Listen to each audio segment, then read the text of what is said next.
Okey, hari ni nak dijadikan cerita. Sebenarnya tadi pun saja pergi IKEA. Lepas tu, tiba-tiba jumpa pula sarung kursi ni murah. Kita angkat je lah, kan?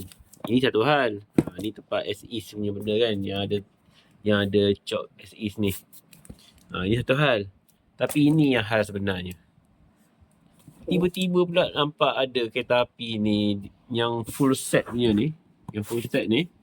Tiba-tiba offer. Masuk as-is. So dah nampak dia masuk as-is tu, kita angkat lah terus. Kan? Rugi lah tak angkat. Lepas tu, sekarang nak unboxing, kita tengok dalam luar. Nanti kita akan buat video penuh lah macam mana kat dalam dia kan. So bila buka dalam, sebab selalunya as-is ni mesti ada rosak-rosak sikit kan. Rupanya yang rosaknya kotak je.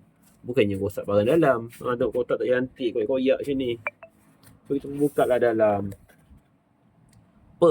Lengkap weh. Tengok tu, dia punya semua tu lengkap. Yang ni elektrik ni pun as-is juga. Ini pun beli juga. So boleh dapat lengkap ni. Dia punya rumah apa semua lengkap lah. Pokok semua.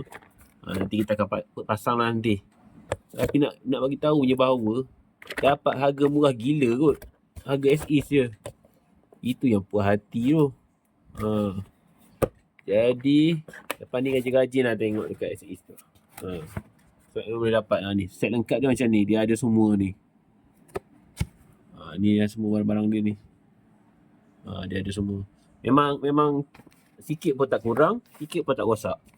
Yang rosaknya kotak ni kotak ni belakang, nampak tak? Sebab kan berlubang tu, harga tu jatuh separuh tu.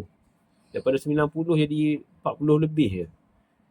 Tu yang terus angkat tu sebab dia punya yang full set kan. Kira tahulah dia punya kualiti tu memang tinggi. So memang puas hati lah. So rajin-rajin lah tengok dekat as-is ni.